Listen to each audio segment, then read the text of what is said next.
نحمده ونصلي على رسوله الكريم أما بعد فأعوذ بالله من الشيطان الرجيم بسم الله الرحمن الرحيم رب اشرح لي صدري ويسر لي أمري واحلل عقدة من لساني يفقهوا قولي.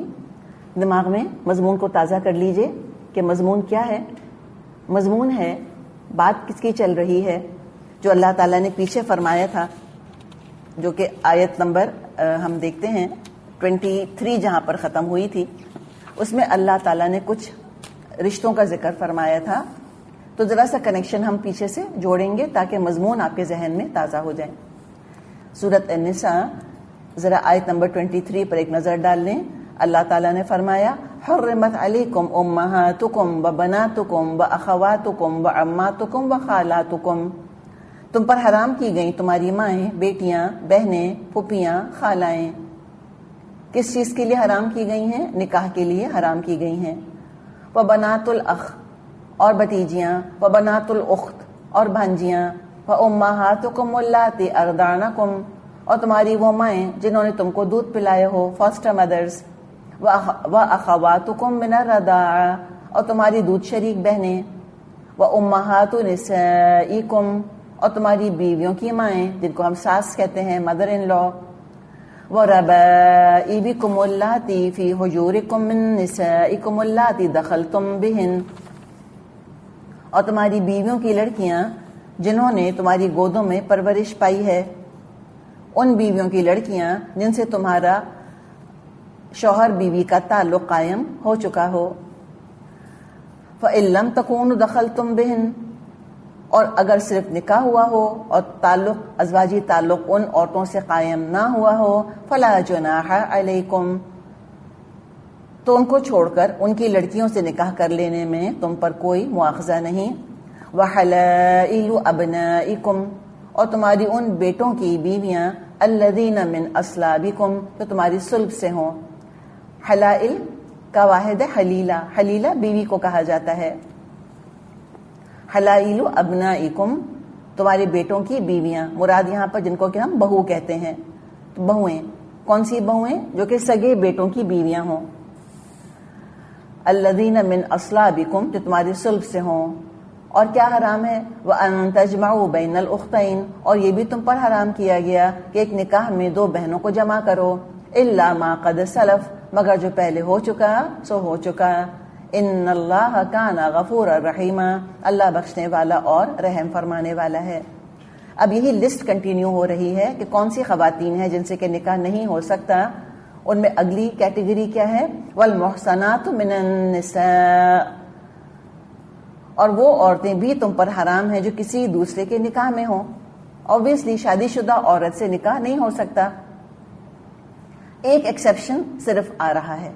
کس شادی شدہ عورت سے نکاح ہو سکتا ہے اس کا ذکر فرمایا، الا ما ملکت ایمانکم، البتہ ایسی عورتیں اس سے مستثنا ہیں، ایکسیپشن ہے، جو جنگ میں تمہارے ہاتھ آئیں. وَأُحِلَّ لَكُم مَّا وَرَاءَ ذَلِكُمْ، اس کے ماں سوا جتنی عورتیں ہیں وہ تمہارے لیے حلال کی گئی ہیں.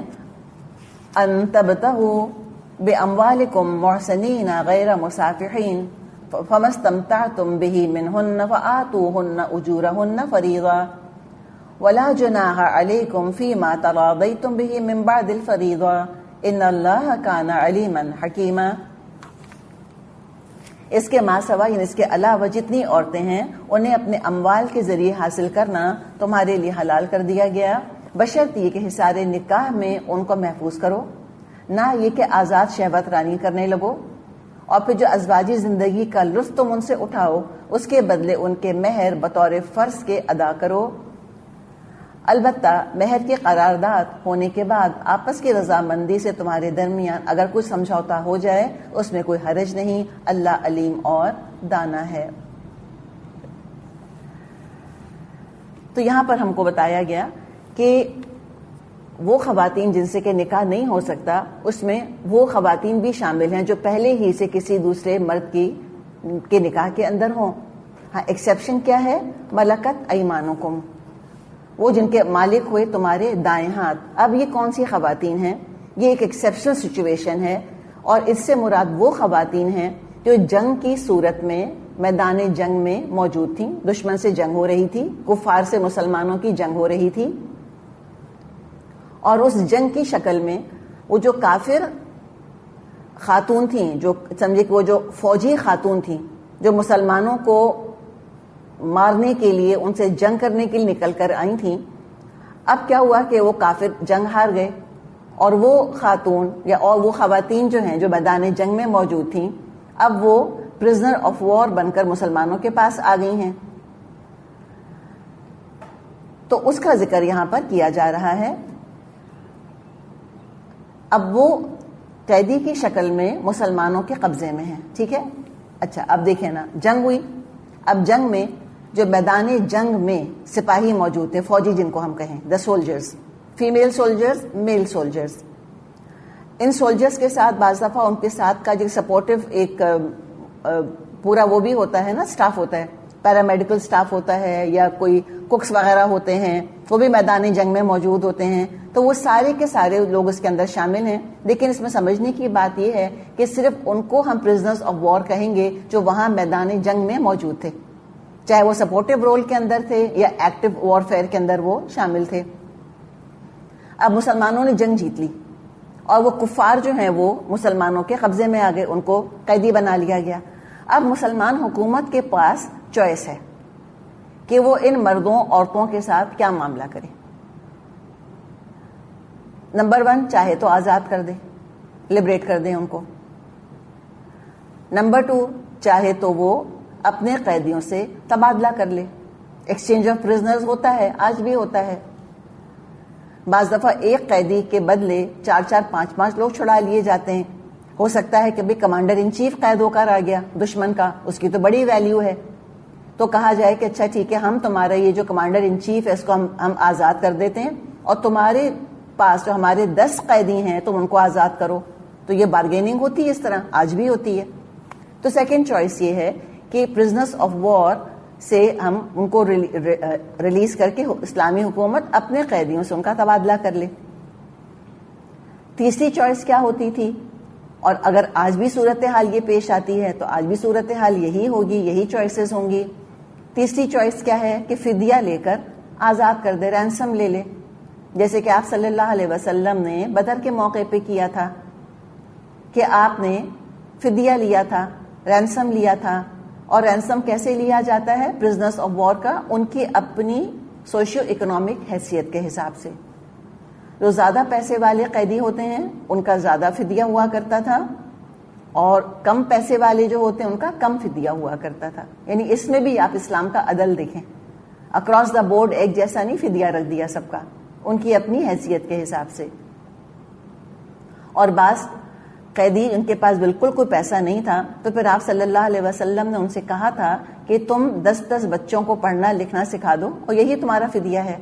تو کیش یا کائنڈ دونوں میں فدیہ ہو سکتا ہے، تو فدیہ لے کر آزاد کر دیں. 3 آپشنز ہو گئے. چوتھا آپشن یہ ہے کہ مسلمان گھرانوں کا ان کو حصہ بنا دیا جائے، ان پرزنرز آف وار کو. یہ 4 آپشنز ہیں، اس کے علاوہ اور 5واں کوئی آپشن نہیں ہے. اور سارے کے سارے ہم دیکھ رہے ہیں کتنے ہیومین آپشنز ہیں. اور سب سے زیادہ ہیومین آپشن یہ پوسٹ وار ریکنسٹرکشن پلان آپ دیکھیں اسلام کا. کسی سویلائزیشن نے جس نے کہ عروج پر پہنچنے کا بھی دعویٰ کیا ہو، اس نے کبھی اس طرح سے ان کو گھروں کا حصہ نہیں بنایا ہوگا. پرزنرز آف وار کے ساتھ جو معاملہ کیا جاتا ہے، جو ظلم اور بربریت کے مظاہرے ان پر کیے جاتے ہیں، ان سے ہم خوب اچھی طرح واقف ہیں. کس چیز کی اجازت نہیں ہے؟ اس چیز کی اجازت نہیں ہے کہ جنگی قیدیوں کو الگ سے بھیڑ بکریوں کی طرح کنسنٹریشن کیمپس میں رکھا جائے، ناقابل برداشت مشقت ان پر ڈالی جائے.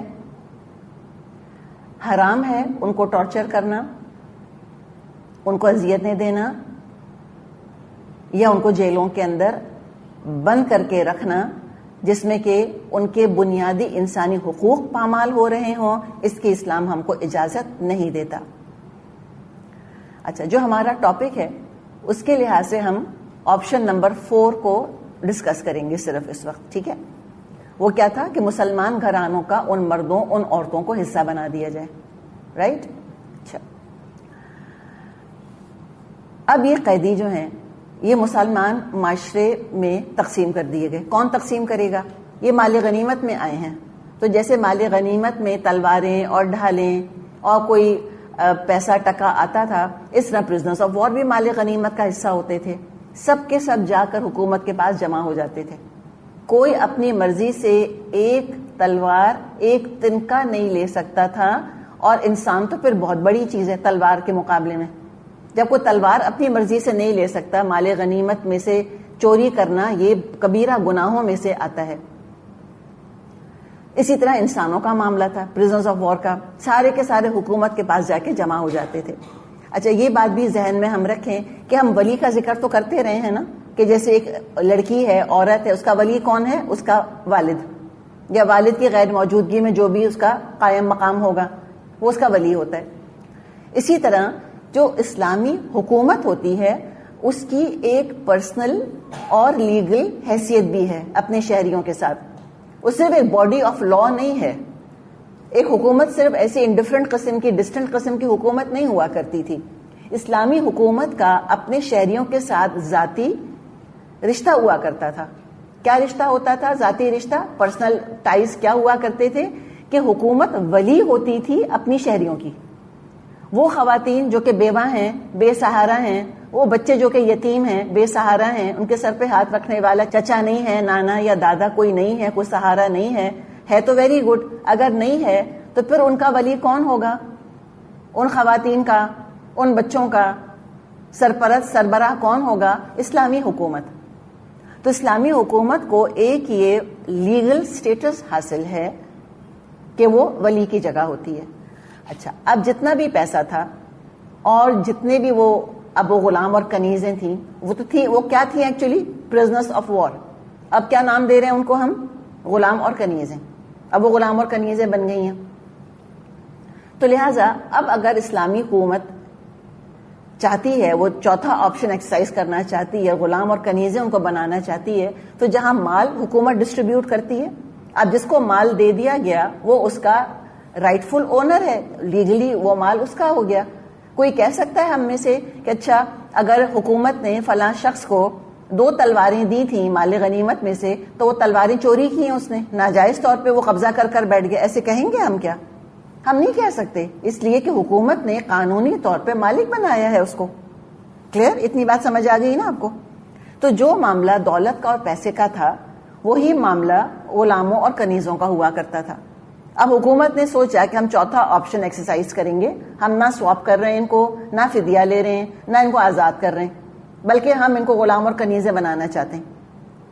اب حکومت اگر کوئی مرد یا عورت کسی ایک خاندان کے حوالے کر دیتی ہے, اچھا اب یہ غلام اور کنیزیں یہ مردوں کو بھی ملا کرتی تھیں اور یہ خواتین کو بھی ملا کرتی تھیں. لیکن دیکھیں میدان جنگ میں چونکہ عام طور پہ مرد ہی جنگ کرنے جایا کرتے تھے تو مردوں ہی کو حصے ملا کرتے تھے مالی غنیمت میں سے. خواتین تو ان پہ تو جنگ فرض ہی نہیں ہے, جہاد قتال تو فرض نہیں ہے مسلمان خواتین کے اوپر. تو جو بھی مرد ہوا کرتے تھے, جو فوجی ہوتے تھے, تو فوجیوں کے اندر پھر وہ تقسیم کر دی جاتی تھی. تو اب کیا ہوتا تھا کہ اب وہ ان کے لیگل اونر ہوا کرتے تھے. یہ سلیوری کی بس یہی ایک قسم ہے جو کہ اسلام نے باقی رکھی, اور سلیوری کی باقی اور کوئی قسم اسلام نے باقی نہیں رکھی. اور آج کل تو کسی قسم کی سلیوری دنیا میں پائی ہی نہیں جاتی. لہٰذا اس پر سچی بات یہ کہ ہم ٹائم ہی ضائع کر رہے ہیں غلام اور کنیزوں کے بارے میں بات کر کے. لیکن ایک نان کانٹروورشل چیز کو جب بلا وجہ کانٹروورشل بنا دیا جاتا ہے اور اس کو بنیاد بنا کر اور اسلام کے ہیومن رائٹس ریکارڈ پر حملے کرنے شروع کر دیے جاتے ہیں, تو پھر ضروری ہو جاتا ہے کہ ہم تھوڑا بہت اس کے بارے میں بھی کوئی نہ کوئی ایکسپلینیشن, کوئی نہ کوئی اس کے بارے میں ہم تفصیل بیان کریں. آج کل دنیا میں کہیں غلامی نہیں کسی قسم کی, لیکن اس زمانے میں کون سی شکل برقرار رکھی تھی اسلام نے کہ جب پرزنرز آف وار آئیں, اور وہ بھی کون؟ جب مسلمانوں کا کفار سے مقابلہ ہو. اچھا جی, اب ایک فوجی تھا, اس کو مال غنیمت میں سے مال بھی ملا, اور اس کو مثال کے طور پہ ایک مرد بھی ملا فوج میں سے اور ایک عورت بھی ملی. ٹھیک ہے, اب وہ کیا کرے گا؟ اب مجھے بتائیں وہ انلیگل پوزیشن ہے کہ لیگل پوزیشن ہے؟ لیگل پوزیشن ہے اس کا، وہ اس کا جائز حقدار ہے. ٹھیک، اچھا جی. اب کیا ہوا کرتا تھا کہ مسلمان جو گھرانہ تھا وہ اس سے اپنے کام کاج کروا سکتے تھے، مینول لیبر جس کو کہ ہم کہیں، جیسے ہمارے گھر میں اور آج کل دنیا میں ہر جگہ جیسے کہ ڈے میڈز وغیرہ یا لیو ان میڈز ہوتی ہیں یا لیو ان سرونٹس ہوتے ہیں. آپ لوگوں کے گھروں میں، یعنی جو ہمارے پاکستان انڈیا کا کلچر ہے، اس میں ڈرائیور، چوکیدار، جھاڑو پوچھا کرنے والی یا کرنے والا، کچن کے اندر خانسامہ یا کچن کے اندر کوئی خاتون جو گھر میں ہیلپ کرتی ہیں، بچوں کی دیکھ بھال، ٹھیک ہے، چائلڈ کیئر وغیرہ، یہ سارے کام الحمدللہ یہ تھرڈ ورلڈ کنٹریز میں، خاص طور پہ انڈیا پاکستان میں تو بہت رواج ہے ان کا، اور ویسٹرن کنٹریز کے اندر بھی الحمدللہ اس طرح سے میڈز آتی ہیں جو ہیلپ کرتی ہیں. تو گھریلو کام ان سے پھر وہ لے سکتے تھے اور وہ لیا کرتے تھے. اچھا، اب یہ جو پرزنرز آف وار آیا کرتے تھے، بعض دفعہ ان میں سے بڑے بڑے اسکلڈ ہوا کرتے تھے. کسی کو ہو سکتا ہے کہ وہ کوئی لوہار ہو، اس کو وہ بلیک اسمتھ ہو، یا کوئی اور پیشہ ہو، یا وہ کپڑا بناتا ہو. اسی کہ آپ یاد رکھیں کہ اس زمانے میں اسٹینڈنگ آرمیز تو نہیں ہوا کرتی تھیں. جب بھی کہیں جنگ ہوتی تھی تو حکومت ایک کال دیا کرتی تھی کہ ہمیں اتنے ایبل باڈیڈ مین کی ضرورت ہے، اور لوگ جو کوئی کھیتی باڑی کر رہا ہوتا تھا، کوئی کسی پیشے میں ملوث ہوتا تھا، وہ عارضی طور پہ اپنی کھیتی باڑی اور اپنی معاش کے کاموں کو ہولڈ پہ رکھ کے اور آ کر فوج کا حصہ بن جایا کرتے تھے. جب جنگ ختم ہوتی تھی اس کے بعد پھر جا کے اپنے اپنے پیشے وہ شروع کر دیا کرتے تھے. مسلمانوں کی فوج کا معاملہ بھی یہی تھا اور کفار کی فوج کا معاملہ بھی ایسے ہی ہوا کرتا تھا. تو وہ جو اس کے اندر غلام یا کنیزیں تھیں ان کو کافی سکلز بھی آتے تھے. کپڑا بنانا آتا تھا کسی کو کوئی اور کام آیا کرتا تھا، کوئی مثال کے طور پہ برتن بنانے کا ہنر جانتا تھا. تو پھر جس کو وہ غلام یا کنیز ملی ہوتی تھی، جس شخص کو، جس مسلمان کو، وہ چاہتا تو ان غلام سے، اس کنیز سے کمائی کروا سکتا تھا. رائٹ؟ ہاں، ایک کام نہیں کروا سکتا تھا جو سورہ نور میں ہم آگے پڑھیں گے، وہ نعوذ باللہ جس کو ہم کہتے ہیں نا پیشہ کرانا، نعوذ باللہ، پروسٹیٹیوشن نہیں کرا سکتا تھا. اسی طرح کنیزوں سے گانے بجانے کا کام نہیں کروا سکتے تھے. سورہ نور میں انشاءاللہ یہ ٹاپک آئے گا. یہ 2 پیشے حرام تھے. نمبر 1 پروسٹیٹیوشن، ان کو طوائف نہیں بنایا جا سکتا تھا. نمبر 2 ان کنیزوں سے گانے بجانے کا کام نہیں کروایا جا سکتا تھا. حدیث میں آتا ہے کہ کنیزوں کی گانے بجانے کی کمائی حرام ہے. وہ انشاءاللہ آگے چل کے دیکھیں گے اللہ نے چاہا تو. تو اس سے وہ یہ بھی کام لے سکتے تھے اور وہ کام لیا کرتے تھے. تو وہ کما کر لاتے تھے اور کمائی اپنے مالک کو دے دیا کرتے تھے. پھر آپ صلی اللہ علیہ وسلم نے خاص طور پہ مسلمانوں کو ہدایات دی تھیں کہ جو خود کھاؤ ان غلاموں کنیزوں کو کھلاؤ، جو خود پہنو ان کو پہناؤ. اچھا، اب کیا ہوتا تھا؟ اب وہ جو مسلمان مرد ہے، اب بعض دفعہ خواتین بھی، ان کے پاس بھی غلام ہوا کرتے تھے یا کنیزیں ہوا کرتی تھیں. تو اب یہ جو مسلمان مرد یا عورت جس کے اونرشپ میں غلام یا کنیز ہے، تو مالک یا مالکن وہ چاہتے تو اپنے غلام، اپنی کنیز کا نکاح کسی اور سے کر دیا کرتے تھے. اس کی بھی ان کے پاس اجازت تھی، چوائس تھی. یا یہ بھی کیا کرتے تھے کہ ان غلاموں کنیزوں کو اپنے بیٹے بیٹیوں کی طرح پالا کرتے تھے، اپنے بیٹے بیٹیوں کی طرح رکھا کرتے تھے. ان کو پڑھاتے تھے، ان کو لکھاتے تھے، ان کو نرچر کرتے تھے. مملوک کا آپ نے نام سنا ہوگا، خاندان غلامہ جس کو ہم کہتے ہیں. ایجپٹ میں تو بڑی حکومت رہی ہے، اور اسلام میں آپ دیکھیں جو ہمارے ٹاپ کے علماء ہیں، جن میں خواتین بھی شامل ہیں اور جن میں کے حضرات بھی شامل ہیں، ان میں سے کتنے ہی آپ کو غلام ملیں گے، آزاد کردہ غلام تھے یا تو کتنی ہی کنیزیں تھیں جو کہ بڑی بڑی عالمائیں بنی اور جنہوں نے کتنوں کو سکھا دیا اور پڑھا دیا. تو یہ اسلام کی تاریخ کا ہم سمجھتے قابل شرم حصہ ہے غلام اور کنیزوں کا رکھنا. اصل حقیقت یہ کہ قابل فخر حصہ ہے ہماری تاریخ کا غلام اور کنیزوں کا معاملہ. کس طرح اسلام نے حقیقت میں ہیومن ڈگنیٹی کا خیال کیا ہے، اور کیسے اللہ تعالیٰ کے احکامات اور نبی اکرم صلی اللہ علیہ وسلم کی رہنمائی میں ان کو نرچر کیا گیا ہے، کیسے ان کے انسانی حقوق ہیں جو ان کو ادا کیے گئے ہیں. اسلام کے علاوہ اور کہیں تاریخ میں ہم کو اس کی مثال نہیں ملے گی. تو یہ ہم پیور قرآن اور حدیث کے پرسپیکٹو سے بات کر رہے ہیں. اس کے بعد آگے جا کر مسلمانوں نے اسلام کے نام پہ اس کنسیشن کو مس یوز اگر کیا تو وہ پھر اس کا الزام ان کے سر پر ہے، وہ انڈیویجولز کے سر کے اوپر ہے، اسلام کے سر کے اوپر اس کا الزام ہم نہیں رکھ سکتے. تو ان کی صلاحیتوں کو انہوں نے چاہا تو نکھارا بھی، اور ان کو پروان بھی چڑھایا، ان کو اسکالرز بھی بنایا.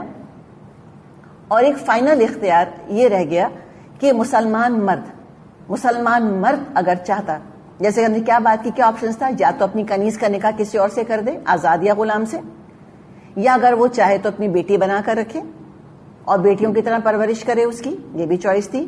یا اس کے پاس یہ بھی اختیار تھا کہ وہ چونکہ ایک قانونی طور پہ وہ حقدار تھا اس کنیز کا، وہ چاہتا تو اپنی کنیز سے جسمانی تعلق بھی رکھ سکتا تھا، اس میں کوئی ایشو نہیں. وہ بیوی کے درجے پر نہیں ہوا کرتی تھی، یعنی اس کو مہر نہیں دیا جاتا تھا. ابھی ہم یہ سب ماضی میں بات کیوں کر رہے ہیں؟ اس لیے کہ ماضی میں ہوتا تھا، آج کل تو ہو نہیں رہا.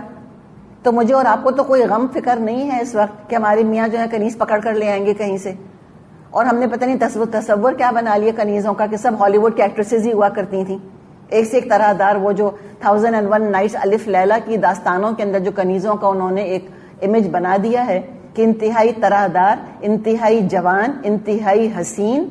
آپ امیجن کریں یہ فوجی عورت ہے، یہ ایسی نرم اور نازک خاتون نہیں ہے کوئی، یہ تلوار چلانا جانتی ہیں، ڈھال اٹھانا جانتی ہیں. کتنی سخت مزاج اور کتنی سخت طبیعت کی خاتون ہوں گی یہ.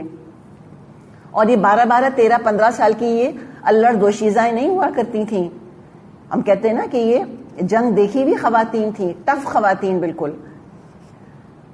تو کوئی چاہتا اگر تو ان سے نکاح تو کرنے کی ضرورت نہیں تھی. دراصل حکومت، دیکھیں نکاح کیا ہوتا ہے، نکاح میں ولی اپنی بیٹی اپنی بہن اس کو بیوی کے طور پہ دیتا ہے. تو جائز ہوتا ہے کہ نہیں ہوتا؟ وہ نکاح جائز ہوتا ہے ڈیفینیٹلی. اب یہاں ولی کون ہے؟ حکومت ہے.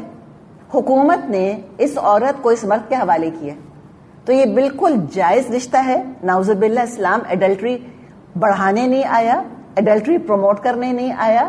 اسلام تو زنا مٹانے آیا ہے. اور مکی دور سے ہی احکامات دے دیے تھے اللہ تعالیٰ نے. سورہ بنی اسرائیل میں اللہ تعالیٰ نے فرما دیا کہ وَلَا تَقْرَبُوا الزِّنَا، زنا کے قریب مت پھٹکنا، إِنَّهُ كَانَ فَاحِشَةً وَسَاءَ سَبِيلًا، بہت بے حیائی کا کام ہے زنا کرنا، بہت برا راستہ ہے. تو نعوذ باللہ اسلام جس نے کہ زنا کو ایسا کنڈیم کیا ہے، نعوذ باللہ وہ لوگوں کو اجازت دے گا کہ ناجائز تعلق قائم کر لو تم پرزنرز آف وار کے ساتھ؟ سوال ہی پیدا نہیں ہوتا. تو یہ جو کنیز ہوا کرتی تھی یہ لیگل پوزیشن ہوا کرتی تھی. اور آج کا پوزیشن کا لفظ سمجھ نہیں سکتے کہ ہیومنز کیا پوزیشن بن سکتے تھے کسی کا؟ جی ہاں، وہ پوزیشن ہوا کرتے تھے. کبھی رومنز کے بارے میں آپ پڑھیں کہ ان کے ہاں کنیزوں کا اور غلاموں کا کیا درجہ تھا. وہ جان سے مارنے کا حق رکھتے تھے ان کو. اگر کوئی اپنے غلام کو اپنی کنیز کو جان سے مار ڈالتا تو حکومت کو کوئی حق نہیں تھا کہ اس سے پوچھے کہ تم نے آخر یہ مرڈر کیسے کیا. اسلام نے یہ حقوق نہیں دیے کہ تم ٹارچر کرو یا نعوذ باللہ قتل کر بیٹھو ان کو. ہاں یہ حق دیا حکومت نے. حکومت ولی ہے، ولی نے وہ خاتون ان کو دی ہیں اور وہ چاہتا تو اس سے اپنا جسمانی رشتہ قائم کر لیتا تھا. ہاں لیکن وہ بیوی کے رشتے پر نہیں آتی تھی، نکاح نہیں ہوتا تھا اس سے، اس کو مہر نہیں دیا جاتا تھا اور اس کے لیے حلال ہوتی تھی. اس لیے کہ قانونی کارروائی کر کے حکومت نے اس کو اس شخص کے حوالے کیا تھا. اب وہ جو کنیز ہے اسے جسمانی تعلق قائم کر لیا اس کے مالک نے، اور اب اس کی اولاد ہو گئی. اب وہ جائز ہوگی کہ ناجائز ہوگی وہ اولاد؟ جب رشتہ جائز تھا تو جیسے منکوحہ بیوی کی اولاد جائز ہوتی ہے، ایسے کنیز کی اولاد جائز اولاد ہوا کرتی تھی. اپنے باپ کا نام کیری کیا کرتی تھی. 2 بچے کھیل رہے ہیں، ایک منکوحہ بیوی سے بیٹا یا بیٹی ہے، ایک کنیز سے بیٹا اور بیٹی ہے. بالکل لیگل سٹیٹس ایکول تھا ان کا، کہ بیوی اور کنیز کا لیگل سٹیٹس ایکول نہیں تھا. یہ ڈفرنس ہے، ٹھیک ہے. اس لیے کہ کنیز کے اوپر یہی بہت بڑا احسان تھا کہ اس کو جان سے نہیں مار دیا. اس کو کھلا رہے ہیں، پلا رہے ہیں، عزت کی حفاظت کر رہے ہیں. نعوذ باللہ 10 مردوں کے آگے اس کو نہیں ڈال دیا گیا کہ جو مرضی وہ اس کے ساتھ معاملہ کریں اور اپنی حوث اس سے پوری کریں. اس کو پروٹیکشن دی گئی ہے. ایک مرد اس کی حفاظت کر رہا ہے، اس کے کھانے پینے کا بندوبست کر رہا ہے، اس کی عزت کی حفاظت کر رہا ہے. تو حالانکہ وہ تو پرزنر آف وار بن کر آئی ہے، تو لیگل بیوی کے برابر نہیں ہوگی. لیکن منکوحہ بیوی کا بچہ اور کنیز کا بچہ اس کا سیم لیگل سٹیٹس اسلام میں ہوا کرتا تھا. باپ کا نام اس کے نام کے ساتھ ہوتا تھا اور وراثت میں وہ اولاد حصہ پایا کرتی تھی. اچھا جی، اب آگئے ہم اپنی تفسیر کے اوپر، جو ساری ہم نے بات جہاں سے شروع کی تھی کہ جو اللہ تعالیٰ نے فرمایا ہے کہ شادی شدہ عورتیں بھی تم پر حرام ہیں، الا ما ملکت ایمانکم، سوائے تمہاری کنیزوں کے۔ اب یہ جو کنیز ہے، یہ جو فوجی عورت ہے، فیمیل سولجر، جب یہ کنیز بن کر آ جائے گی، کس حال میں کہ پرزنر آف وار بن کر آ گئی ہے، اور شوہر جو ہے اس کا مشرک کافر شوہر وہ دارالکفر ہی میں ہے۔ اب کیا ہوگا کہ دارالکفر میں ہے شوہر اور یہ عورت آ گئی ہے دارالاسلام میں، تو ان کا آپس کا نکاح ٹوٹ جائے گا۔ اب اس کو ہم میرڈ عورت کنسیڈر نہیں کریں گے، no longer she is considered to be a married woman. اس کا اپنے ہسبینڈ سے نکاح کا رشتہ ٹوٹ گیا، اس کا نکاح ختم ہو گیا، ہو جایا کرتا تھا۔ بار بار میں تھا پر ایمفیسائز کر رہی ہوں، اس لیے کہ آج کل کوئی ان کی ویلیڈیٹی نہیں ہے، اس لیے کہ یہ تو آج کل موجود ہی نہیں ہے، انسٹیٹیوشن آف سلیوری ہے ہی نہیں۔ اچھا جناب، اگر ایک کافر عورت شادی شدہ پرزنر آف وار بن کر آ گئی اور اس کا شوہر بھی پرزنر آف وار بن کر آ گیا، کپل آ گیا ہے نا، اب کپل جو ہے وہ قیدی بن گیا، ان کا نکاح برقرار رہا کرتا تھا، رائٹ؟ سمجھ آئی آپ کو بات؟ ان کا نکاح برقرار رہتا تھا، اور ایسی خاتون سے جس کا کہ شوہر بھی موجود ہے دارالاسلام کے اندر، ایسی قیدی خاتون سے اس کا مالک جسمانی تعلق قائم نہیں کر سکتا تھا۔ کس سے کر سکتا تھا؟ یا تو ان میرڈ ہو وہ پرزنر آف وار خاتون، یا اس کا ہسبینڈ جو ہے وہ دارالکفر میں رہ گیا ہو۔ تو دارالکفر میں اگر رہ گیا تھا تو اب نکاح ٹوٹ گیا۔ اس کا ذکر ہے الا ما ملکت ایمانکم، یہ واحد ایکسیپشن ہے کہ جب ایک میرڈ عورت سے بھی تم نکاح کر سکتے ہو یا جسمانی تعلق قائم کر سکتے ہو۔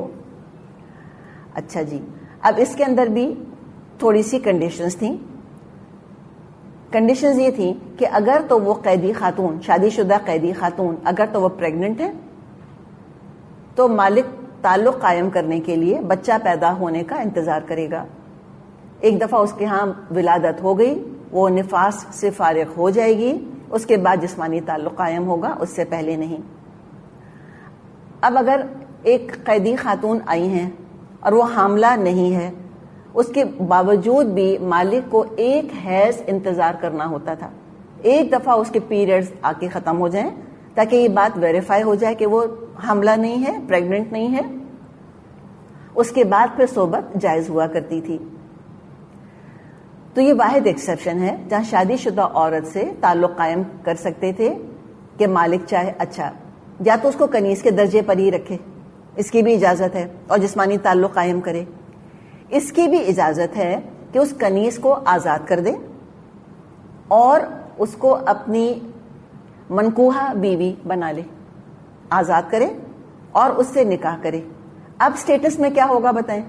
وہ جو آزاد خاندانی عورت سے نکاح کیا تھا وہ، اور یہ کنیز جس کو کہ اس نے آزاد کر کے اور اس سے نکاح کیا، اب وہ بالکل ایک لیول کی ہوں گی۔ اب اس کو مہر بھی دینا ہوگا اپنی کنیز کو جس کو کہ آزاد کیا ہے، اور اب اس کو اس نے بیوی بنا لیا ہے۔ ان پریسیڈنٹڈ ہے یہ خود بھی اپنی جگہ، یہ معاملہ بہت بڑا اپلفٹ، بہت بڑا ریفارم جو اسلام نے کیا۔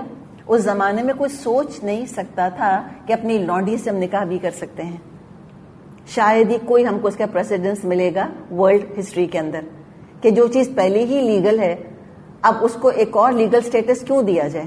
لیکن یہ لوگوں نے کیا، کنیزوں کو آزاد کیا اور ان سے نکاح کیا۔ اچھا، دوسری چیز یہ، خود نکاح نہیں کیا کنیز سے۔ مثال کے طور پہ کسی نے اپنی کنیز کا نکاح، جیسے بیٹیوں کے نکاح کیے جاتے ہیں، اس نے بیٹی سمجھا تھا اور اپنی کنیز کا نکاح اس نے کسی اور مرد سے کر دیا، آزاد یا غلام سے۔ یا اگر بیٹی نہیں بھی سمجھا تھا، مثال کے طور پہ وہ کنیز تھی، اس سے جسمانی تعلق بھی مالک نے قائم کر لیا تھا، اب کیا کیا کہ سوچا اس نے چلو میں نکاح کر دیتا ہوں، اس کا خود نہیں کرتا، کسی اور سے نکاح کر دیتا ہوں۔ اب کیا ہے، یہ اس کی تو کنیز ہے، رائٹ؟ پوزیشن کس کا ہے؟ مالک کا۔ اور اس کنیز کا نکاح اس نے کسی آزاد مرد یا کسی اور غلام سے کر دیا۔ فار ایگزامپل اپنے غلام تھا، اپنے غلام سے نکاح کر دیا، یا کسی اور کے غلام سے اس کا نکاح کر دیا، ٹھیک؟ اب جب ایک دفعہ کنیز کا نکاح کر دیا، اب وہ باقی سارے کام کروا سکتا ہے اس سے، وہ کمائی کر کے لا سکتی ہے، گھر کے کام کر سکتی ہے، لیکن اب جسمانی تعلق قائم نہیں کر سکتا. تو اسلام کا یہ بیسک پرنسپل ہے کہ ایک عورت سے ایک وقت میں صرف اور صرف ایک مرد جسمانی تعلق قائم کر سکتا ہے، چاہے وہ شوہر کی حیثیت میں ہوگا یا وہ مالک کی حیثیت میں ہوگا. ایک عورت پر یہ ظلم نہیں کیا جائے گا کہ اس کے ملٹیپل سیکشل پارٹنرز ہوں. اس پر بھی ظلم ہے اور پیدا ہونے والے بچوں پر بھی ظلم ہے، اور یہ اللہ کی نظر میں انتہائی ناپسندیدہ عمل ہے.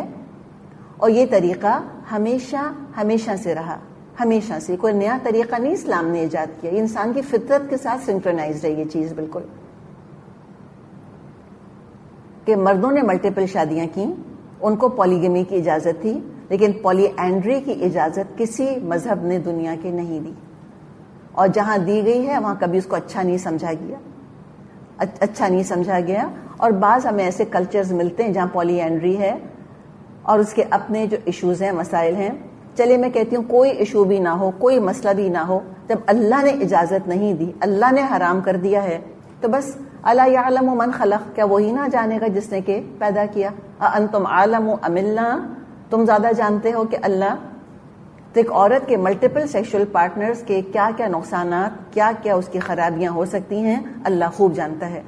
اگر الاؤڈ ہوتا، اگر اس میں مسئلہ نہ ہوتا تو اللہ تعالیٰ اجازت دے دیتا، ایشو نہ ہوتا. اللہ نے نہیں اجازت دی، اس کا مطلب ہے معاشرے کی فوز و فلاح اسی کے اندر ہے، عورت کی فوز و فلاح اسی کے اندر ہے، اور مردوں کی بھی. تو یہ بات سمجھ آ گئی آپ کو؟ کلیئر ہو گیا الحمدللہ. تو یہ ہے جو کہ ساری بات کی گئی ہے. تو پھر آگے فرمایا وَأُحِلَّ لَكُم مَّا وَرَاءَ ذَلِكُمْ، اس کے سوا جتنی عورتیں ہیں وہ تمہارے لیے حلال ہیں. کیا کرو؟ أَن تَبْتَغُوا بِأَمْوَالِكُمْ، کہ اب تم ان سے نکاح کرو تو نکاح کے لیے مال خرچ کرو، زنا کے لیے مال خرچ نہیں کرو. لیکن زنا بھی مفت ہوتا نہیں، بلکہ بعض دفعہ زنا کے لیے مرد زیادہ پیسہ خرچ کرتے ہیں منکوحہ بیوی پر خرچ کے مقابلے میں.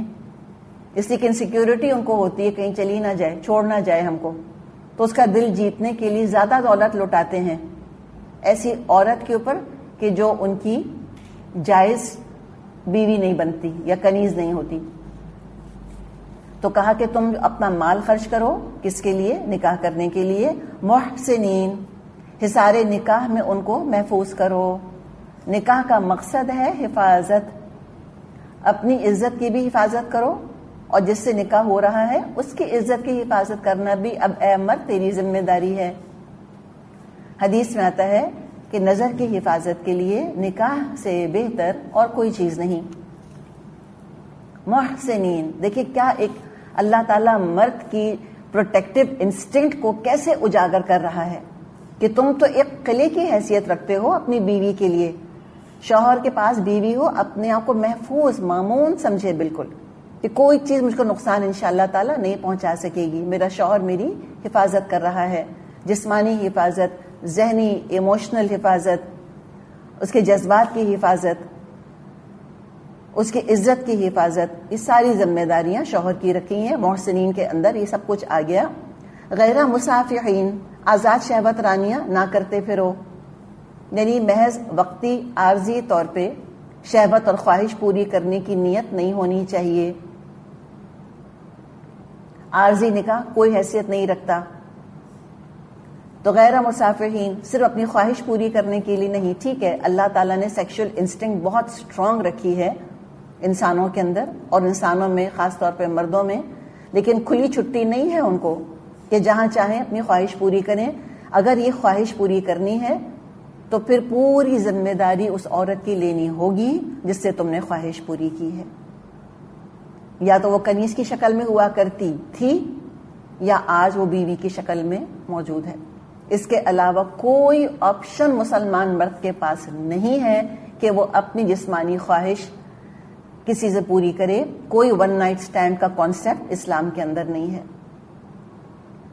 غیر مسافحین، آزاد شہوت رانی نہیں کرو گے. علماء یہاں تک کہتے ہیں کہ اگر کسی نے نکاح کرتے وقت نیت یہ کری ہے دل کے اندر کہ ہم 1000 سال کے لیے نکاح کر رہے ہیں، حالانکہ 1000 سال کون جیتا ہے، لیکن ٹائم لگا دیا نا اس کے اوپر، اس کو ایک ٹائم باؤنڈ کر دیا نکاح کو کہ ہم 1000 ایئرس کے لیے نکاح کر رہے ہیں، وہ نکاح بھی جائز نہیں ہے. تو نکاح کرتے وقت ہمیشہ ہمیشہ کا تعلق قائم رکھنے کی نیت ہوتی ہے، اور اس کے اندر عارضی پن کوئی ٹائم لمٹ نہیں ہوتی. جس نکاح کے اندر ٹائم لمٹ آ جائے گی وہ نکاح جائز نہیں ہے. یہ سوچا کہ ہم 1 ہفتے کے لیے نکاح کر لیتے ہیں، نعوذ باللہ، یہ تو پھر مسافرین کے اندر آ گیا، شہوت رانی کے اندر آ گیا کہ بس اپنی خواہش پوری کری، شہوت پوری کری، پھر تم اپنے گھر جاؤ میں اپنے گھر جاؤں. تو نعوذ باللہ پھر یہ عارضی نکاح میں اور پروسٹیٹیوشن کے اندر کیا فرق رہ گیا؟ طوائف بننے میں نعوذ باللہ اور یہ عارضی نکاح میں پھر کیا فرق رہ گیا؟ نعوذ باللہ پھر تو جو عارضی نکاح کی بات کرتے ہیں نعوذ باللہ پورے معاشرے کو بازار بنا دیا انہوں نے. اور یہ بتائیں مجھ کو کہ کون ایسا مرد ہے جو اپنی بہن یا اپنی بیٹی کو عارضی نکاح کے لیے پیش کرے گا کوئی؟ مجھے بتائیں، سوال ہی پیدا نہیں ہوتا. کوئی شریف مرد کبھی یہ کام کر نہیں سکتا، اور یہ غیر مسافرین نے عارضی نکاح کا دروازہ بند کر دیا ہے. پھر کیا فرمایا؟ فَمَسْتَعْتُمْ بِهِ مِنْهُنَّ، پھر جب تم ازواجی زندگی کا لطف اٹھاؤ یعنی ازواجی تعلق قائم کر لو، فَآتُوهُنَّ أُجُورَهُنَّ فَرِيضَةً، تو اس کے بدلے ان کے مہر بطور فرض کے ادا کر دو. جو مہر طے کیا تھا نکاح کے وقت وہ مہر ان کو دے دو. اچھا اب مہر طے ہو گیا مثال کے طور پہ 10,000، ٹھیک، اب کیا ہوا؟ نکاح ہو گیا. وَلَا جُنَاحَ عَلَيْكُمْ، کوئی گناہ نہیں ہے تم پر سے مراد مردوں پر بھی اور عورتوں پر بھی، ہسبینڈ پر یا وائف پر. کیا؟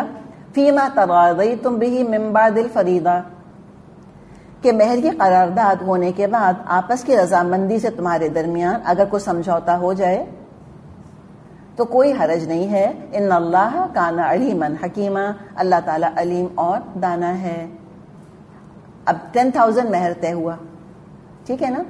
اب ہسبینڈ نے کہا کہ میں 10 نہیں تم کو 20 دوں گا، تو کر سکتے، ٹھیک ہے.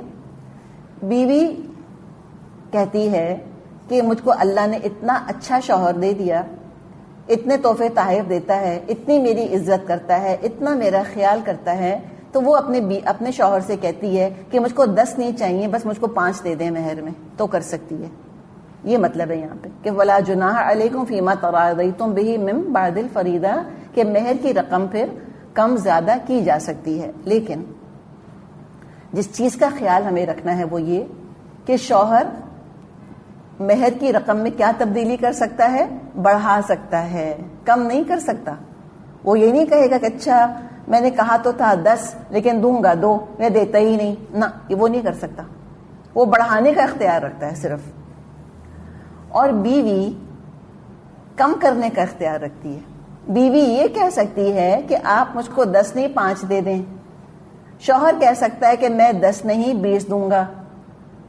بیوی بڑھانے کا اختیار نہیں رکھتی کہ مہر تو طے ہوا تھا میرا 10,000 لیکن اب آپ مجھ کو دیں 20,000. وہ یہ تقاضا نہیں کر سکتی. کلیئر ہوا آپ کو؟ تو یہاں پہ جو تراضیتم کی بات ہے کہ کون کم کرنے کا حق رکھتا ہے اور کون بڑھانے کا حق رکھتا ہے. اب آگے فرمایا وَمَن لَّمْ يَسْتَطِعْ مِنكُمْ طَوْلًا أَن يَنكِحَ الْمُحْصِنَاتِ الْمُؤْمِنَاتِ، اور جو شخص تم میں سے اتنی مقدرت نہ رکھتا ہو کہ خاندانی آزاد مسلمان عورتوں سے نکاح کر سکے. کیوں نہیں قدرت رکھ سکتا کہ ایک خاندانی آزاد مسلمان عورت سے نکاح کر لے؟ اس لیے کہ آزاد خاندانی عورت کا مہر زیادہ ہوا کرتا تھا. تو ہو سکتا ہے کہ وہ کوئی مرد ہے وہ اتنا مہر افورڈ نہیں کر سکتا. آج تو دیکھیے نا، ہم تو آج ان چیزوں سے ریلیٹ ہی نہیں کر پاتے. اس لیے کہ آج تو ہم یہ کہیں کہ آزاد خاندانی عورت ہے اور اس کا باپ اگر جہیز نہیں دے سکتا، آج تو ہم اس طرح چل رہے ہوتے ہیں نا، اس لیے کہ ساری فائنینشیل رسپانسبلٹیز شادی کی ہم نے لڑکی کے خاندان پہ ڈال دی ہے. ہندوؤں کی دیکھا دیکھی، تو ہمارے یہاں تو یہ ایشو ہے. ان کے ہاں لڑکی کے والدین پہ تو کوئی رسپانسبلٹی ہی نہیں تھی. تو جس کو آزاد خاندانی لڑکی سے نکاح کرنا ہوتا تھا پریشان وہ ہوتا تھا بھائی کہ میں مہر کہاں سے لاؤں گا، میں اس آزاد خاندانی لڑکی کے مطابق گھر کا ساز و سامان کیسے لے کر آؤں گا. یعنی اگر کوئی لڑکی ہے اور اس کے اپنے باپ کے گھر میں اس نے نوکر چاکر دیکھے ہیں، تب یہ شوہر کی ذمہ داری بنتی ہے کہ وہ اپنی بیوی کو اسی سٹیٹس پر رکھے جس اسٹیٹس پر وہ اپنے باپ کے گھر میں تھی. اگر نہیں رکھ سکتا تو پہلے سے ماں باپ کو بتا دے کہ بھئی میں نہیں افورڈ کر سکتا یہ سارا کچھ، پھر ان کی مرضی وہ شادی کریں نہ کریں. تو وہاں تو یہ ایشو ہوا کرتے تھے کہ اس کے حساب سے مہر دینا ہے، اس آزاد خاندانی عورت کے حساب سے لیونگ سٹینڈرڈ مجھ کو رکھنا پڑے گا، اور میں افورڈ کر نہیں سکتا، اب شادی بھی کرنی ہے تو کیا کرے. تو آپ صلی اللہ علیہ وسلم نے ایک طریقہ بتایا کہ اے مسلمان جوانوں، اگر تم نکاح کی قدرت نہیں رکھتے سے کیا مطلب، پیسہ نہیں ہے، افورڈ نہیں کر سکتے، تو پھر کثرت سے روزے رکھا کرو. اس لیے کہ روزے جو ہیں وہ شہوت کو کمزور کر دیتے ہیں، کنٹرول کر لیتے ہیں، جسمانی خواہش جو ہے وہ قابو میں آ جاتی ہے. تو یہ آپ صلی اللہ علیہ وسلم نے مشورہ دیا. اور اس زمانے میں کیا تھا، کنیزیں موجود ہوا کرتی تھیں، وہ بھی ایک اور آپشن تھا. آج کل تو روزے کے علاوہ کوئی آپشن ہی نہیں ہے. اس زمانے میں آپشن کیا تھا کہ تم کنیز سے نکاح کر لو. اس کا ذکر آ رہا ہے وَمَن لَّمْ يَسْتَطِعْ مِنكُمْ طَوْلًا أَن يَنكِحَ الْمُحْصَنَاتِ الْمُؤْمِنَاتِ، اور جو شخص تم میں سے اتنی مقدرت نہیں رکھتا کہ خاندانی مسلمان عورتوں سے نکاح کر سکے تو کیا کرے، فَمِمَّا مَلَكَتْ أَيْمَانُكُم مِّن فَتَيَّاتِكُمُ الْمُؤْمِنَاتِ، اس کو چاہیے کہ تمہاری ان لونڈیوں میں سے کسی کے ساتھ نکاح کر لے جن کے کہ تم مالک ہو اور وہ مومنہ ہوں. تو اب اگر نکاح کرنا ہے اور پیسے کم ہیں تو تم کسی مسلمان سے بات کرو جس کے پاس کے کوئی کنیز ہے. اور اللہ تعالیٰ نے فرمایا کہ دیکھو واللہ اعلم بایمانکم بعضکم من بعض، اللہ تمہاری ایمانوں کا حال خوب جانتا ہے، تم سب ایک ہی گروہ کے تو لوگ ہو. آدم علیہ السلام کی اولاد ہو، دنیا میں کوئی مالک اور کوئی غلام بن گیا، اللہ کی نظر میں تو سارے کے سارے انسان ہیں. اور انسانوں کی ویلیو کس چیز سے اللہ کی نظر میں ڈٹرمن ہوتی ہے، ان اکرمکم عند اللہ اتقاکم، سب سے زیادہ تم میں عزت والا اللہ کی نظر میں وہ ہے جو کہ تقوی والا ہے. تو بس شرط کیا ہے کہ وہ کنیز مسلمان ہونی چاہیے، نان مسلم نہیں ہونی چاہیے. تو کیا کرو کہ تم کسی کنیز سے نکاح کر لو. تو فرمایا فَانكِحُوهُنَّ بِإِذْنِ أَهْلِهِنَّ، لہٰذا ان کے سرپرستوں کی اجازت سے ان کے ساتھ نکاح کرو. اس کنیز کے سرپرست کون ہے؟ حکومت نے جس کو کی کنیز دی تھی وہ شخص اس کا ولی ہے اب اس کنیز کا. تو جاؤ رشتہ لے کر اس کے مالک کے پاس جاؤ کہ میں آپ کی کنیز سے نکاح کرنا چاہتا ہوں، اور پھر وہ اپنی کنیز کو تمہارے نکاح میں دے دے گا. لیکن اس میں آپ امیجن کر سکتی ہیں کہ کتنا کمپلیکیشن ہے.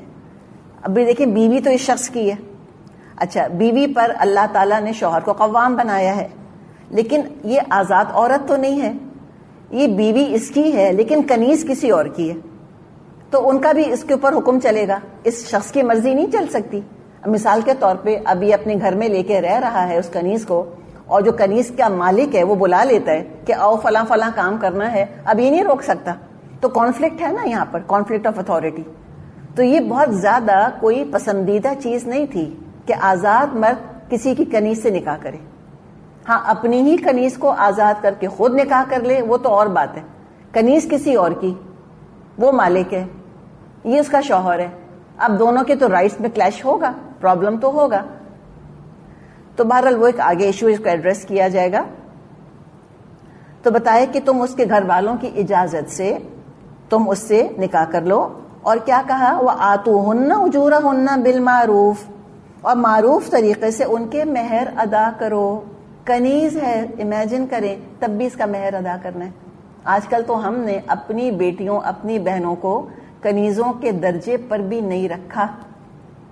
آج ہم ہاتھ جوڑ کر لڑکے والوں سے کہتے ہیں کہ اللہ کا واسطہ تم اس کو لے جاؤ، مہر تو چھوڑو ایک پائی نہ دینا تم، ہم دیں گے بھائی تم کو سب کچھ، ہم تمہارے پورے خاندان کو بھی جوڑے بانٹیں گے، ہم اس کو فرنیچر بھی دیں گے، ہم اس کو الیکٹرانکس بھی دیں گے، تم اللہ کا واسطہ لے تو جاؤ نا اس کو. نعوذ باللہ. یہ تو کنیز کا بھی سٹیٹس جو ہے وہ ہماری آج کی آزاد مسلمان لڑکی سے بہتر ہوا کرتا تھا. اور ہم نے اپنی عورتوں کو خود گرایا ہے اور خفا اسلام پر ہوتے رہتے ہیں. تو کہا کہ اس کنیز کو بھی تم اس کا مہر معروف طریقے کے ساتھ اچھی طرح سے اس کو دے دو. اچھا اب دیکھیں یہ کنیز ہے، ٹھیک ہے. اب یہ کیا ہے، اب اب تک تو پروٹیکٹڈ نہیں تھی نا، محسنات کے مقابلے میں تو یہ کیا تھی؟ امت تھی، کنیز تھی. لیکن اب اس کو شوہر کا تحفظ حاصل ہو گیا. اب یہ کیا بن گئی ہے؟ محسنات. اب یہ محسنات کی کیٹیگری میں آ گئی. لیکن کیسی محسنات ہے؟ اس محسن عورت کی طرح نہیں ہے جس کو خاندان پلس ہسبینڈ کی پروٹیکشن حاصل ہے. اس کو اب تک خاندان کی پروٹیکشن حاصل نہیں تھی. ہو سکتا ہے سالوں سال کنیز بنی رہی ہو، سالوں پہلے جنگ ہوئی تھی تب وہ ہاتھ آئی تھی، سالوں گزر چکے ہیں. اور بعض دفعہ پھر کنیزیں تو آپ کو پتہ ہے نا، تو مارکیٹ لگا کرتی تھی، انسانوں کی منڈیاں ہوا کرتی تھیں، غلام اور کنیزیں بازاروں میں بکا کرتے تھے باقاعدہ. اس لیے کہ جیسے ہم سٹاکس خریدتے ہیں آج کل یا پراپرٹی خریدتے ہیں، اس طرح غلام اور کنیزیں انویسٹمنٹ ہوا کرتے تھے اس زمانے میں. بڑی بڑی بھاری رقمیں دے کے لوگ غلام اور کنیزیں خریدا کرتے تھے. تو پتہ نہیں کتنے ہاتھوں سے بکتی بکاتی چلی آئی ہیں، پتہ نہیں کتنے مالک ان کے چینج ہوئے ہیں. ٹھیک ہے، ون ایٹ اے ٹائم ہی صحیح. لیکن ظاہر اس آزاد خاندانی عورت کی طرح شرم، حیا، پروٹیکشن، وہ چیزیں تو بہرحال کمپرومائزڈ ہے نا اس کی. تو اس کو نصیحت خاص طور پہ کی جا رہی ہے کہ دیکھو اب تم کسی کی بیوی بن گئی ہو تو محسناتن، عورت کی ذمہ داری ہے. آزاد مسلمان کی بیوی بن گئی ہے یا چلیں کسی غلام مسلمان کی بیوی بن گئی ہے، اب پاک دامنی کی زندگی اس کو گزارنی ہے. جو ماضی میں ہو گیا وہ سارا کچھ ہو گیا. غیر مصافحات، آزاد شہوترانیاں نہ کرتی پھریں. ولا متخذاتی اخدان، اور چوری چھپے آشنائیاں نہ کریں، بوائے فرینڈز نہ بنائیں. تو کنیز کے لیے جس کی کہ مورل انٹیگریٹی اتنی کمپرومائز ہوئی بھی ہوتی تھی، because she was a victim of circumstances, وہ کیا کرتی بیچاری؟ اس کو حفاظت کرنے والے باپ بھائی نہیں تھے نا، وہ تو کہاں سے ہوتی ہوئی کتنے ہاتھوں سے گزرتی بھی آئی ہیں، ظاہر مورلی کمپرومائز ہیں. ان سے بھی کہا جا رہا ہے کہ تم بوائے فرینڈز نہیں بناؤ گی، تمہاری چھپی دوستیاں نہیں ہوں گی، تمہارے illicit ریلیشن شپس نہیں ہوں گے، ایکسٹرا میرٹل افیئرس نہیں ہوں گے. یہ کنیز سے کہا جا رہا ہے. اس سے اسلام کا تقاضا ہے کہ وہ ایسی پاک دامنی کا مظاہرہ کرے گی. تو آپ سوچیں کہ ہم آزاد عورتیں، ہم آزاد لڑکیاں، کیا ہم کو زیب دیتا ہے کہ ہم بوائے فرینڈز بنائیں؟ نعوذ باللہ. یا ہماری لڑکیاں جو ہیں وہ چھپی دوستیاں کریں، یا نعوذ باللہ شادی کے تعلق کے بغیر کسی سے جسمانی تعلق قائم کیا جائے. تو آج کا جو دور ہے جس میں کہ کنیزیں موجود نہیں ہیں، نہ مسلمان لڑکی شادی کے تعلق کے بغیر جسمانی تعلق قائم کر سکتی ہے، نہ مسلمان لڑکا نکاح کے بغیر جسمانی تعلق قائم کر سکتا ہے. آپ صلی اللہ علیہ وسلم کے بارے میں آتا ہے کہ آپ نے زندگی بھر کسی نامحرم کو ٹچ نہیں کیا، ہاتھ نہیں لگایا.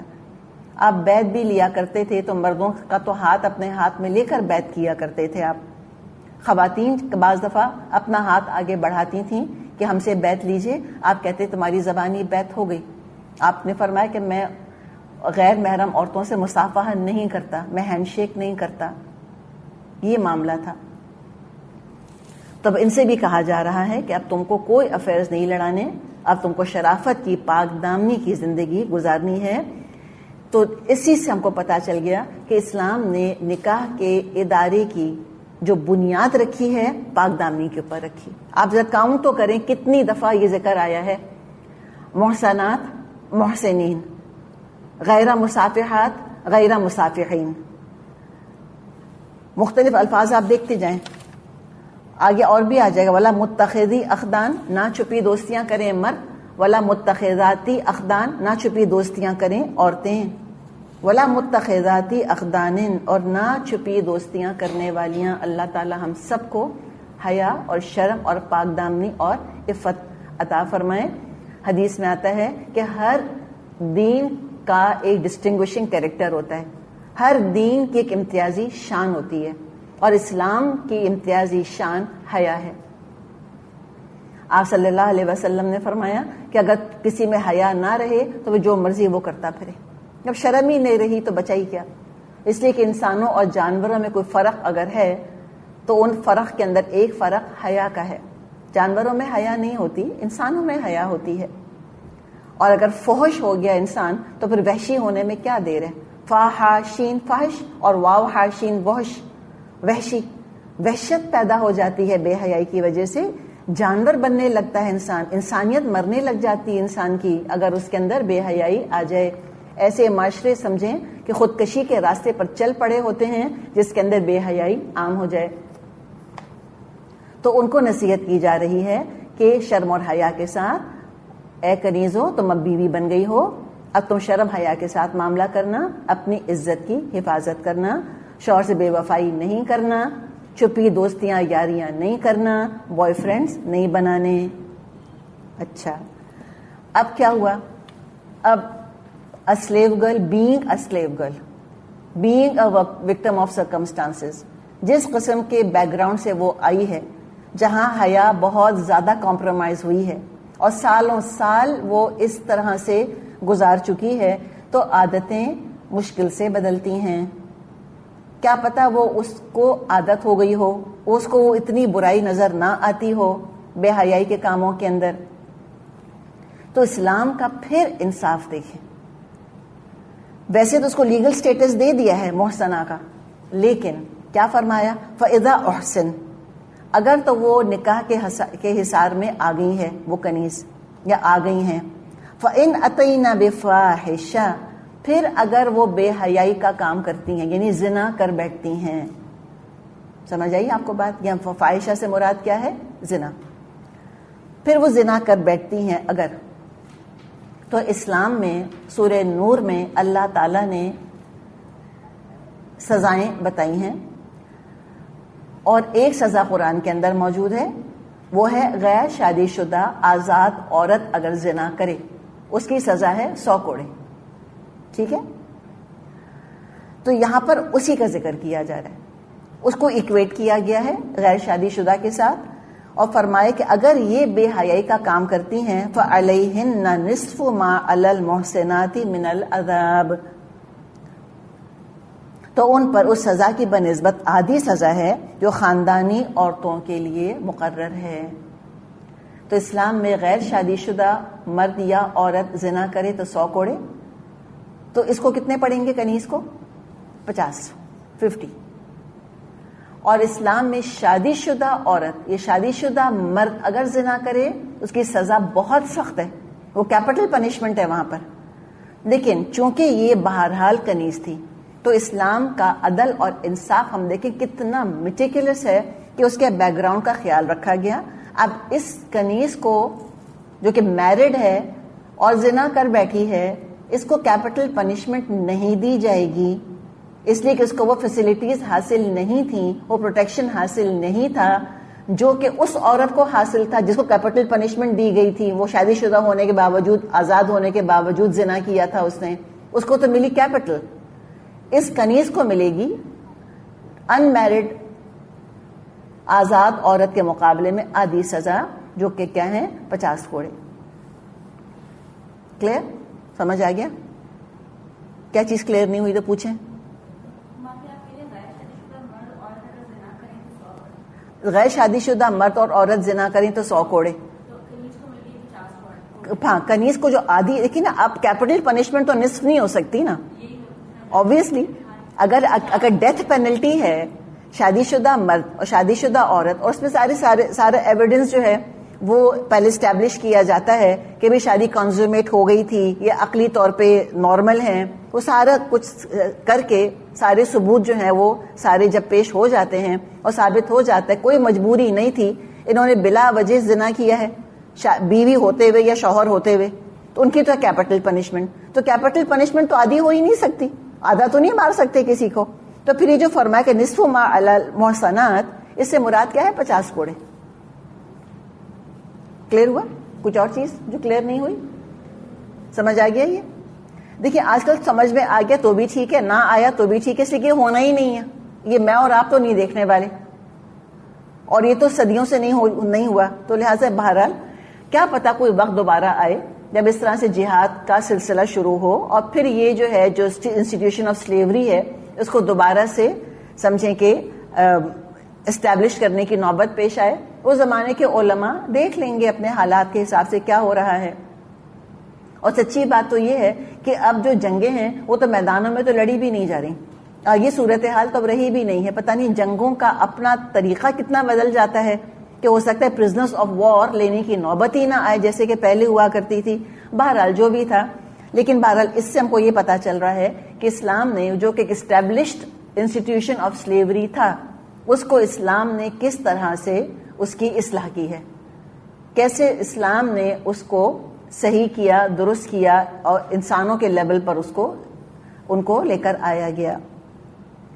اچھا، اب کیا کہا جا رہا ہے کہ دیکھو اے آزاد مسلمان مرد، بہتر کیا ہے تمہارے لیے کہ تم آزاد مسلمان عورت ہی سے نکاح کرو. یہ اسلام کا مزاج ہے کہ نکاح کفو میں ہونا چاہیے. کفو سمجھتے ہیں؟ ایکوالٹی، کہ اگر بہت پیسے والے ہیں تو وہ پیسے والوں میں کریں. اس میں ہوتا کیا ہے، ایڈجسٹمنٹ آسان ہوتا ہے. مڈل کلاس ہیں تو مڈل کلاس میں کریں، ایڈجسٹمنٹ آسان ہوتا ہے. تو کفو ہے، کفو پیسے میں دیکھا جاتا ہے، خاندان میں دیکھا جاتا ہے، دین میں دیکھا جاتا ہے. بہت دیندار لڑکی ہے، اس کو بے دین لڑکے کے حوالے کر دیں گے تو اس میں پرابلمز ہوں گے. لڑکا بہت دیندار ہے اور لڑکی جو ہے وہ دین میں کفو نہیں ہے، لڑکی بالکل ارریلیجس ہے، تو کلیشز ہوتے رہیں گے. تو ظاہر ہے یہ کفو تو دیکھیں تو پلین کامن سینس ہے نا کہ کمپیٹیبلٹی دیکھنی چاہیے. تو یہاں پر ایک آزاد مسلمان مرد اور ایک کنیز میں کمپیٹیبلٹی ویسی نہیں ہو پاتی تھی جیسی کہ ہونی چاہیے تھی. اس کے کئی ایشوز ہوا کرتے تھے. تو لہٰذا فرمایا کہ جو تم کو جو کنسیشن دیا جا رہا ہے اے مسلمان مرد کہ تم کسی کی کنیز سے نکاح کر لو، یہ کیوں کنسیشن دیا تم کو؟ ذالک لمن خشی العنت منکم، یہ سہولت تم میں سے ان لوگوں کے لیے پیدا کی گئی ہے جن کو شادی نہ کرنے کی وجہ سے بندے تقوی کے ٹوٹ جانے کا اندیشہ ہو، کہ جن کو لگے کہ نکاح نہیں کریں گے تو ایسا نہ ہو کہ زنا میں پڑ جائیں یا کردار خراب ہو جائے اور حیا کی دولت کھو بیٹھیں. جو حیا کھو بیٹھا وہ دین کھو بیٹھا دراصل. تو اس لیے کنسیشن یہ دے دیا. وَأَن تَصْبِرُوا، اور اگر تم صبر کرو، خَيْرٌ لَكُمْ، تو یہ تمہارے لیے بہتر ہے. یعنی کہ آزاد انسان کا کنیز سے نکاح نہ کرنا ہی بہتر ہے. وہ بہرحال بیچاری پابند ہے اپنے مالک کی، اور بہرحال سوشیو اکنامک ڈفرنس بہت زیادہ ہے. کفو کا معاملہ نہیں ہو پا رہا، ایسا نہ ہو کل مشکلات پیدا ہو جائیں. تو فرمایا کہ تم صبر کر لو تو زیادہ بہتر ہے، اور صبر کرو کہ آزاد خاندانی عورت ہی سے تم کرو. واللہ غفور رحیم، اور اللہ بخشنے والا اور رحم فرمانے والا ہے. ایک اور ایشو کیا ہو سکتا تھا؟ ایک تو یہ ایشو تھا کہ سوشل سٹیٹس بہت ڈفرینٹ تھا. دوسرے یہ بھی پھر خطرہ ہو سکتا تھا کہ کہیں ایسا نہ ہو کہ تم اس کو کنیز سمجھ کر اس کے حقوق نہ ادا کرو، تم کہیں ایکسپلوئٹ نہ کرنے لگ جاؤ کہ پیچھے باپ بھائی تو موجود نہیں ہیں، خاندان کی حفاظت نہیں ہے، تم اس کو مس ٹریٹ کرنے لگ جاؤ، اس کے حقوق میں ڈنڈی مارنے لگ جاؤ، اس کی حفاظت کا حق نہ ادا کرو، تو اللہ کے ہاں گناہ گار ہوگے تم. تو لہٰذا بہتر ہے کہ تم اپنے آپ کو ایسی آزمائش میں نہ ڈالو. اور پھر جو بھی 19-20 ہے تو اللہ تعالیٰ رحم فرمانے والا ہے. نکاح کے بارے میں آپ صلی اللہ علیہ وسلم نے مسلمانوں کو بہت تاکید کی ہے.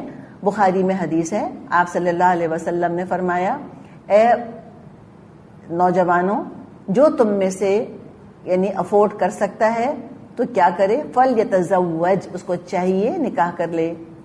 فَإِنَّهُ أَغَضُّ الْبَصَرِ، فَإِنَّهُ أَغَضُّ لِلْبَصَرِ، یہ نگاہ جھکانے میں بہت مددگار ہے نکاح کر لینا.